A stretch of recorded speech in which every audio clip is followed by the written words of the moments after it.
Assalamualaikum warahmatullahi wabarakatuh. Alhamdulillah wassalatu wassalamu ala Rasulillah wa ala alihi wa sahbihi wa man walah. Rabbi syrah li sadri wa yassir li amri wahlul 'uqdatan min lisani yafqahu qawli. Rabbana iftah bainana wa baina qaumina bil haqq wa anta khairul fatihin. Allahumma salli ala Muhammad wa ala ali wa sahbi ajma'in, amma ba'd. InsyaAllah tuan-tuan, sambung muka surat 622,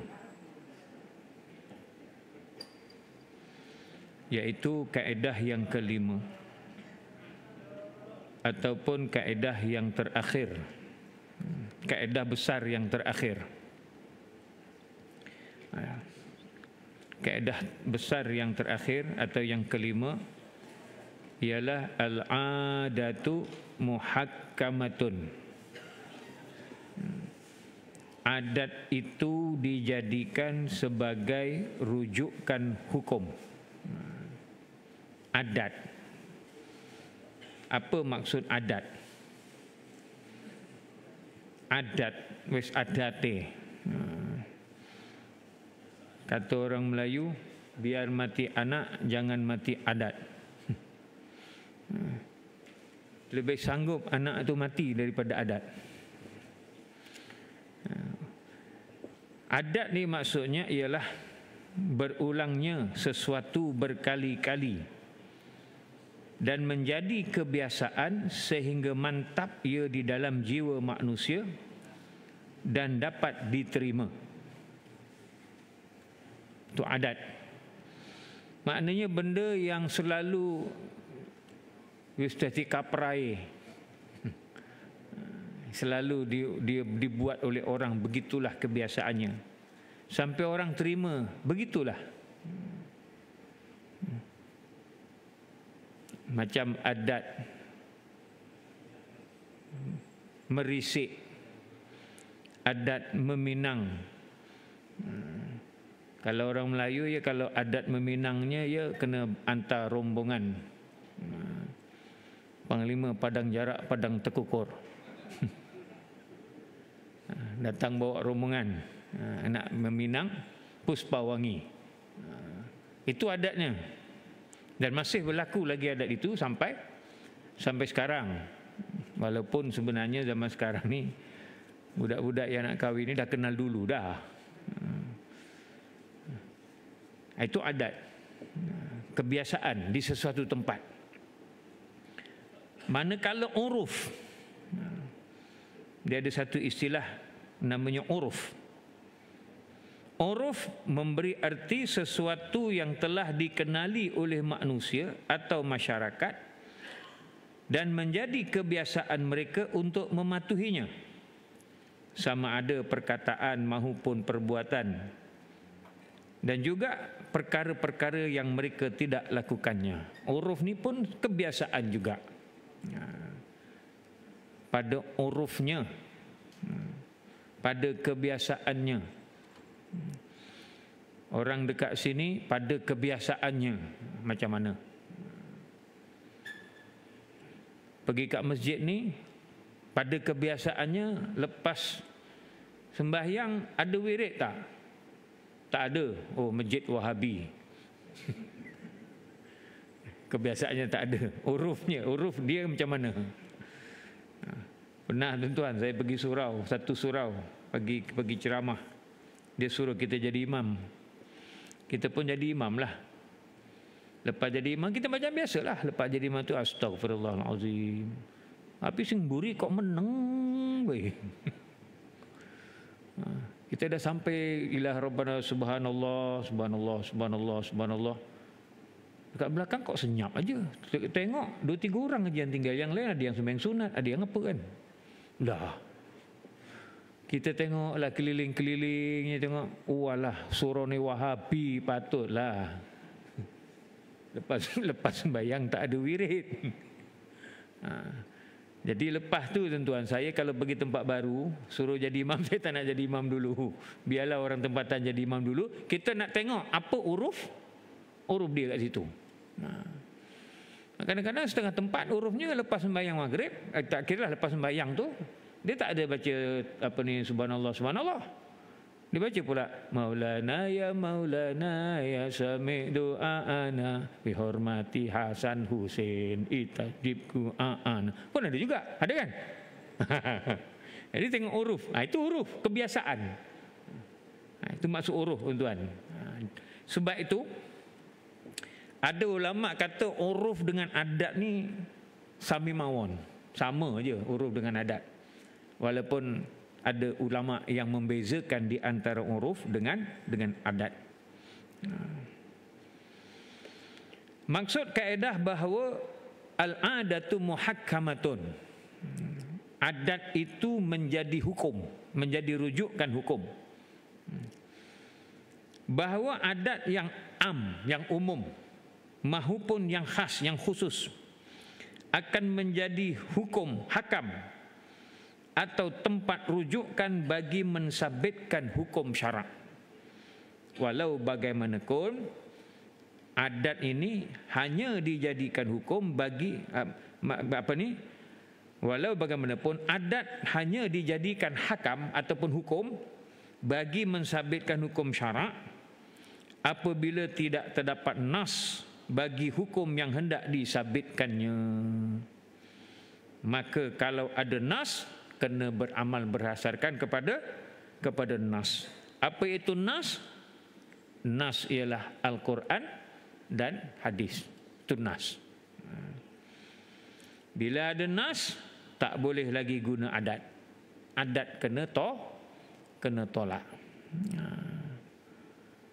Kalau adat pengantin, adatnya mestilah lepas nikah mesti mandi beradab. Mandi beradab ada.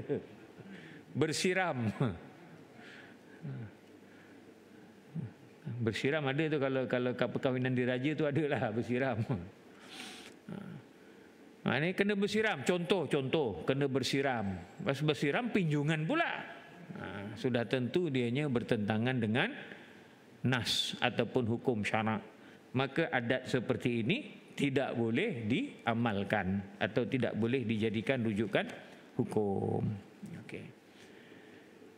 Jadi bagaimana kedudukan adat ini dalam syariat Islam? Dia kaedahnya tuan-tuan, al-aslu fil adat, asal pada adat itu mubahun, harus, melainkan hatta yadulad dalil ala tahrimihi, melainkan ada dalil yang mengharamkannya.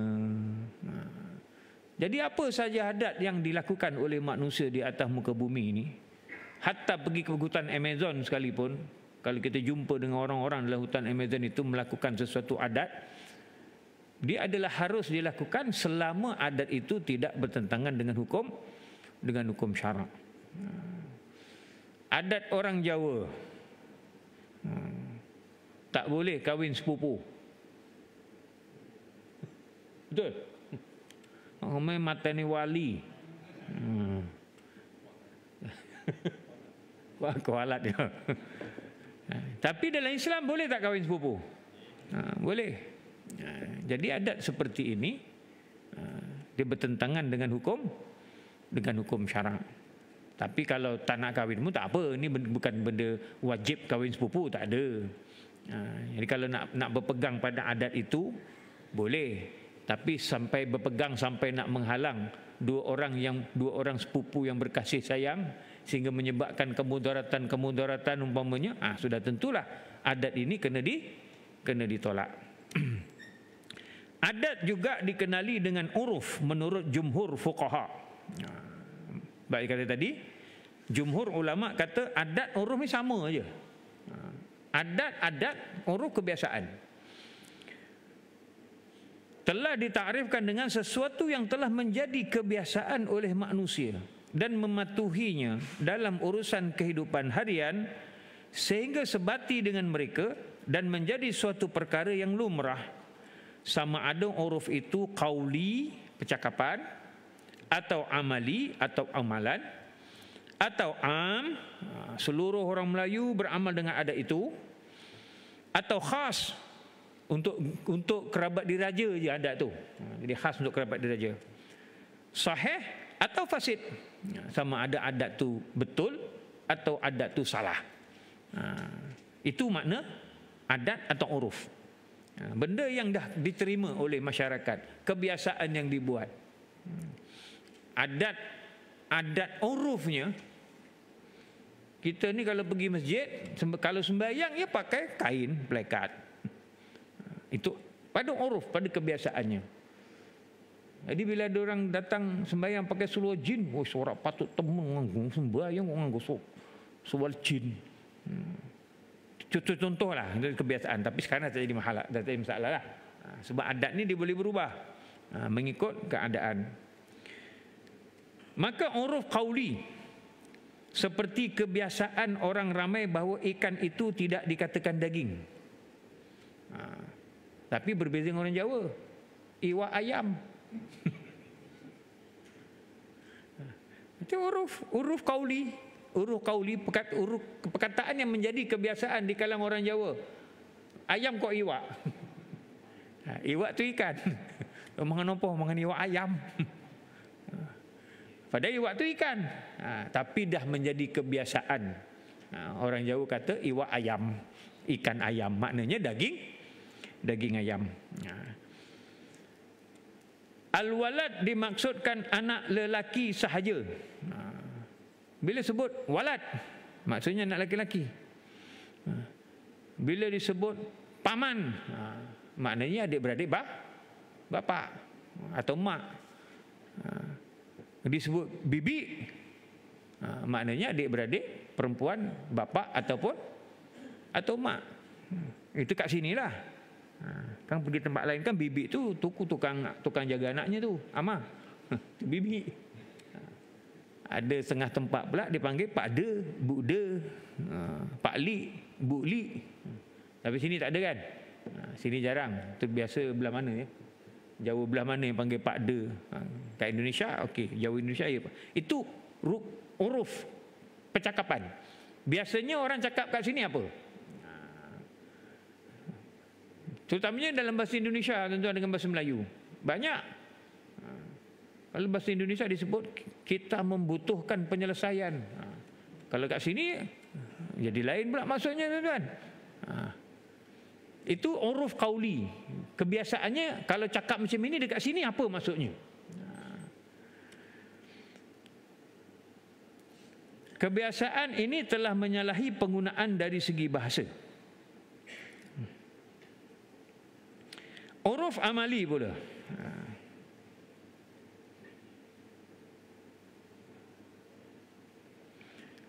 Maknanya perbuatan, bukan percakapan, perbuatan. Seperti berjual beli tanpa akad oleh pembeli dan penjual, atau seorang sahaja yang berakad sementara seorang lagi tak.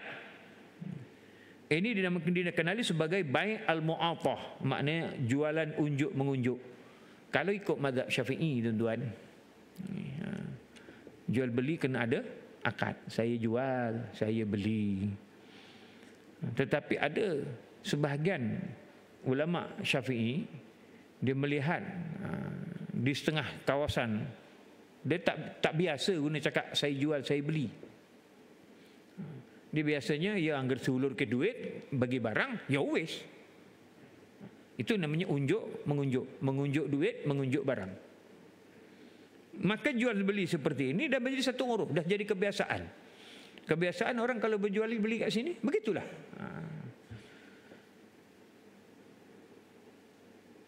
Ini membahagikan isi kahwin kepada tunai atau tangguh pada kebanyakan negara Arab. Contoh dekat negara Arab ni, Allah alam lah, sebab saya tak pernah kahwin dengan orang Arab. Kahwin dengan Jawa juga. Maknanya membahagikan isi kahwin kepada tunai dan tangguh.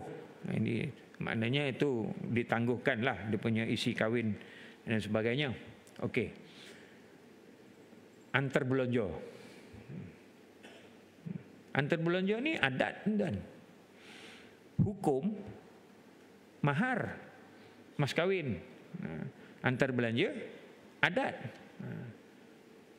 Apa maksud antar belanja? Belanja yang dihantar untuk kenduri kawin ataupun setengah-setengah tempat. Antar belanja itu maksudnya diberikan untuk persiapan bilik pengantin. Berapa ribu antar belanja. Tapi sekarang dah jadi sistem merba dah.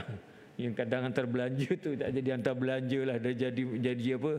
Dah jadi mas kahwin jugalah. Dia ikut negeri masing-masing lah.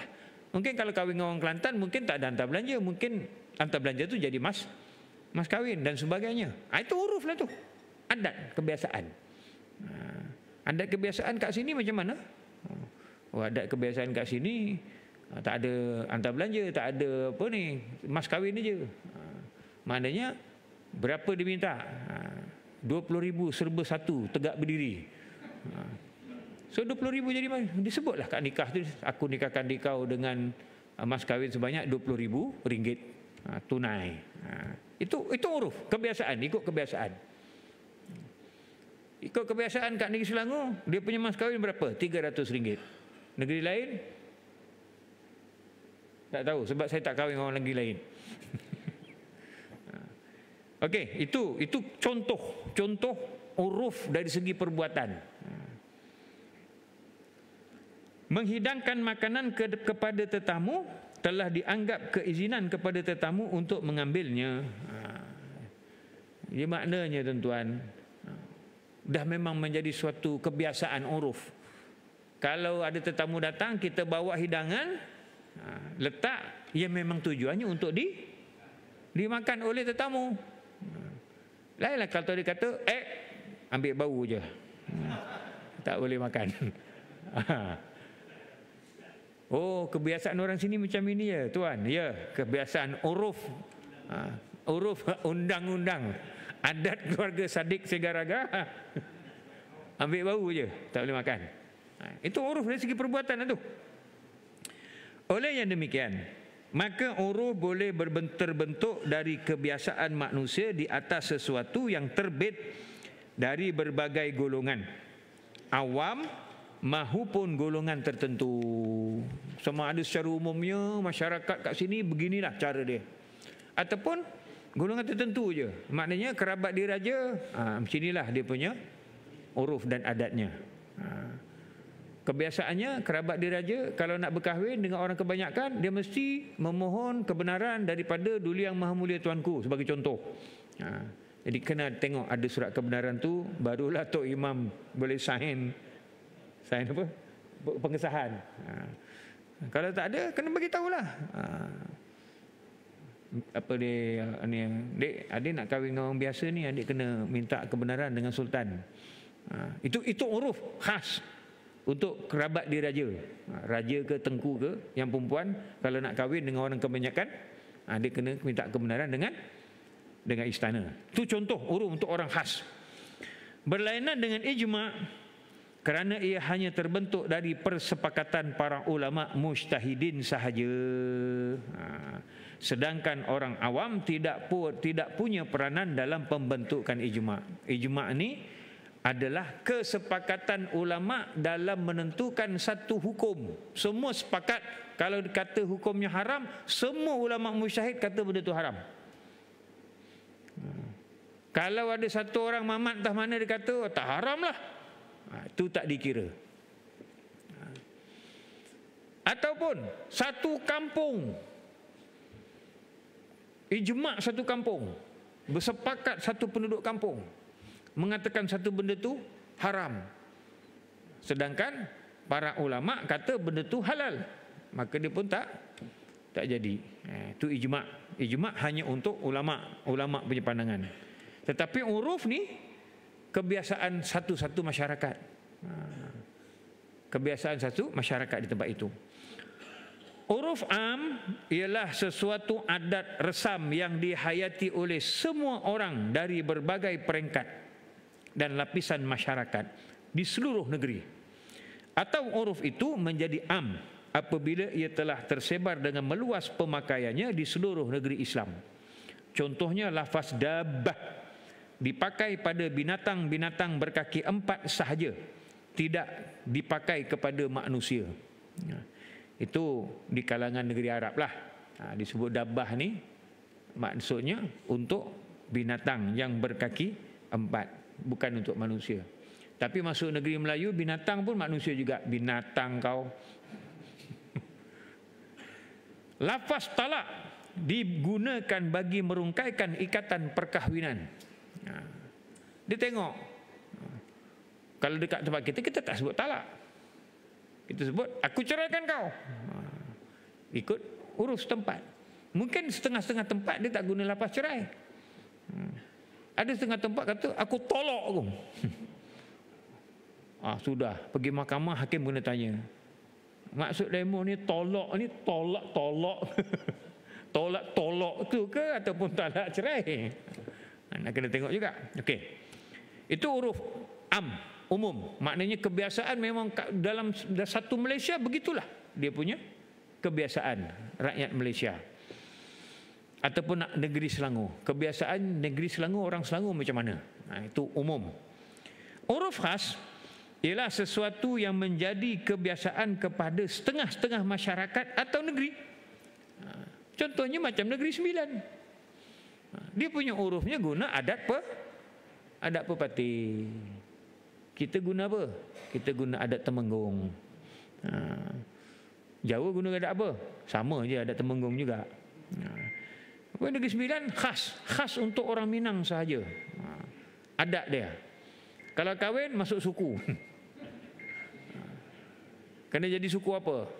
Suku Biduanda, suku apa? Nanti adalah DP. Itu adat khas untuk satu-satu setengah-setengah negeri atau setengah-setengah masyarakat. Dekat Sungai Lang ni apa adat dia? Ada adat khas dekat Sungai Lang? Tak ada kot. Atau di kalangan ahli-ahli profesional atau di kalangan golongan tertentu. Maknanya adat doktor macam mana? Kebiasaannya doktor macam mana? Kebiasaan doktor kena pakai baju putih, kena bawa apa tu? Stetoskop. Kalau nampak tu, wah confirm doktor. Uruf khas untuk tuan imam. Dia kena pakai songkok yang Al-Azhar tu ataupun songkok ataupun serban. Pakai serban. Dia tengok, ustaz songkoknya merah. Tak putih. Dah orang lain yang biasa pun pakai merah. Biar kita khas. Pakai apa yang orang lain biasa pakai putih. Songkok Azhar tu orang biasa pun pakai. So dah tak adalah jadi istimewa imam kan. So kita pakai merah. Lainlah sikit. Okey, itu huruf khas. Huruf ni sampai pukul berapa? 10 minit boleh. Okey. Contoh seperti huruf ahli perniagaan macam mana? Huruf di kalangan petani-petani, ahli-ahli bahasa dan sebagainya. Lafaz-lafaz yang telah menjadi istilah di kalangan para ulama dan profesional. Dia ada istilah-istilah tertentu bagi golongan-golongan tertentu. Kalau bagi engineer, istilah ni apa maksudnya? Kalau ulama, dia gunakan istilah-istilah tertentu yang dipahami oleh mereka sahaja. Manakala huruf sahih ialah huruf yang betul, yang tidak bercanggah dengan hukum syarak, dengan nas-nas syarak. Tidak menghilangkan maslahah yang muktabar. Tidak membawa kepada mafsadah rajihah ni, bukan rajihah. Mafsadah rajihah maknanya mafsadah yang nyata, kebinasaan yang nyata. Tidak menghalalkan yang haram dan tidak membatalkan yang wajib. Kerana kebiasaan uruf orang sini, kalau nak majlis perkahwinan mestilah memakai katalah pakai makeup, mesti wajib pakai daripada pagi sampai petang. So zuhur tak ada, asar pun tak ada. Itu tak boleh. Uruf seperti itu dia membatalkan kewajiban sembahyang, tak boleh. Ataupun setengah-setengah tempat bila ada majlis kahwin mesti isap ganja. Ada tentu saya tak nak sebut lah. Ada orang tu cerita. Jadi bukan kat negeri kita lah. Dia kata kalau kahwin, mesti ganti kahwin, mesti semua mabuk ganja. Tak percaya. Dah memang uruf. Itu ganja tu haram kan. Contohlah. Sebab dia memabukkan dan sebagainya. Maka dia tak boleh lah. Uruf seperti itu tak boleh lah. Atau uruf yang boleh membawa kepada mafsadah rajihah. Contoh, berkhatan untuk orang perempuan. Bukan macam tempat kita. Macam di Afrika umpamanya. Di setengah-setengah tempat di Afrika. Dia satu uruf, kebiasaan. Tetapi membawa kepada mafsadah, kebinasaan, kesakitan kepada orang perempuan. Sebab itu Syekh Al-Azhar mengharamkan berkhatan di tempat dia. Bukan di tempat kita lain. Sebab tuan, siap dijahitnya. Kan itu membawa mafsadah, dijahit semua kecuali lubang kencing, minta maaf sebut. Sudah tentu itu khatan yang mafsadah. Uruf berkhatan yang mafsadah, yang boleh membinasakan. So tak boleh lah uruf seperti itu. Jadi maknanya uruf yang sahih itu mestilah uruf yang betul-betul tidak bercanggah dengan hukum syarak, tidak menghilangkan maslahat, tidak membawa kepada kemudaratan. Seperti kebiasaan melakukan akad al-istisna, tempah baju. Kita tempah baju, kita dah bayar duit. Sama ada bayar penuh atau bayar deposit. Baju belum ada. Kalau ikutkan, tak boleh lah. Sebab jual beli mesti barangnya dah siap. Tetapi dah menjadi uruf. Jadi satu kebiasaan. Dekat mana-mana pun dalam dunia ni, orang menempah sesuatu, sudah tentu bendanya tak ada lagi.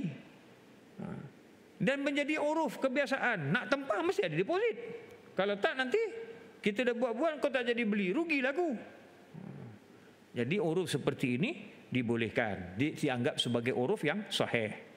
Adat menganggap pemberian yang diberi oleh peminang atau pengantin lelaki kepada pengantin perempuan seperti pakaian yang lain adalah sebagai hadiah, tak termasuk dalam mas kahwin. Ini baru bertunang. Baru bertunang, dah bawa barang-barang kan? Dah bawa barang-barang. Bawa lah. Kalau yang keluarga kaya ya macam-macam lah, dengan beg apa ni, beg Birkin lah, lagi apa jam Rolex lah, apa semua. Baru bertunang. Itu sebagai hadiah. Dia tak masuk sebagai mas kahwin. Sama dengan hantaran. Barang-barang hantaran. Masuk mas kahwin atau tidak? Dia tak masuk mas kahwin. Sebab tu sekarang dah tak direkodkan dah. Barang pemberian persalinan pakaian tak masuk rekod. Yang masuk rekod pemberian yang bernilai. Contoh, dibagi cincin emas. Cincin batalkan puasa, batalkan air sembahyang. Ataupun gelang. Langkah bendul ke, langkah apa ke. Itu semua adat. Adat macam di setengah-setengah tempat di negara Indo-Pakistan, tuan-tuan, dekat India Pakistan tu, yang bagi dauri ni orang perempuan yang bagi dauri. Bagi apa? Dauri ni pun kira macam apa, hadiah nak berkahwin ni, sebab dia ikut adat sebelum Islam tu. Maknanya orang perempuan yang kena bagi dauri kepada orang lelaki. Bukan orang lelaki bagi dauri kepada perempuan. Mahar lain, dauri lain. Itu sebagai contoh. Itu uruf. Sebab tu tuan-tuan, dalam enactment keluarga Islam, kalau sekiranya pihak lelaki batalkan pertunangan, kalau pihak lelaki kan, dia kan ada kan adatnya, kalau lelaki yang batalkan barang-barang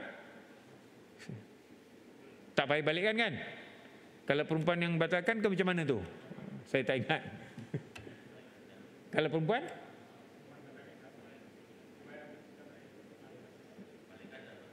balikkan juga? Sama ke? Dia ada sekali ganda dengan tak sekali ganda kan? Itu antara itulah, saya pun tak ingat lah. Itu dalam enactment tu ada tu. Dulu ada pemain bola sepak yang batalkan permainan kan kena saman tu. Itu adat. Okay. Telah menjadi adat setengah negara Arab bahawa mas kahwin yang tertangguh tidak berhak dituntut melainkan setelah berlaku perceraian dengan talak atau mati. Itu uruf di negeri Arab. Mas kahwin yang ditangguh, yang tertangguh. tak boleh dituntut, melainkan lepas berlaku perceraian. Maknanya kena cerai, barulah dapat mas kahwin tu. Uruf fasid ialah adat yang berlawanan dengan nas syarak, atau menghalalkan yang haram, atau membatalkan yang wajib, atau mendatangkan kemudaratan, atau menolak kemaslahatan. Seperti adat berhutang dengan riba dari individu atau institusi keuangan. Kebiasaan dulu sebelum ada bank Islam, contoh, kebiasaan beli kereta ya kena bayar secara pinjaman finance riba umpamanya. Itu wis kaprai zaman ni sekepi. Tapi adakah uruf itu betul? Uruf itu tak betul lah. Walaupun memang dah jadi kebiasaan, dah jadi adat kat negeri kita ni, kalau beli kereta ya mesti guna sistem ke apa ni. Tapi sekarang dah tak ada lah. Sekarang dah ada pilihan dah. Kalau dulu dianggap terpaksa, sekarang dah tak boleh dianggap terpaksa lagi sebab kita ada pilihan tuan-tuan. Adat berjudi. Kalau masuk tahun baru je dia main mahjong. Contoh, macam kawan kita orang Cina kan, dia akan berjudi itu menjadi salah, katanya wallahu alam, menjadi satu adat perayaan mereka. Mereka tak apalah. Tapi kalau kita sebagai orang Cina masuk Islam, kita pun nak sambut juga tahun baru tu tak ada masalah. Sebab tahun baru je, dia bukan agama, dia budaya. Kemudian malam tahun baru tu kita pun sama-sama juga main mahjong, main judi. Tak boleh lah.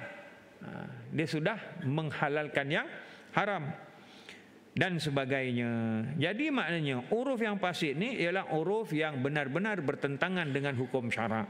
Maka uruf yang fasid ini adalah uruf yang tidak diterima. Wallahu alam. InsyaAllah kita sambung besok. Kenapa uruf tu dijadikan sebagai sumber hukum? Apa hujah dia? Kehujahan uruf tu macam mana? Wallahu alam. Kita akhir dengan tasbih kafarah dan suratul Asr. Bismillahirrahmanirrahim. Subhanakallah bihamdika asyhadu an la ilaha illa anta astaghfiruka wa atubu ilaik.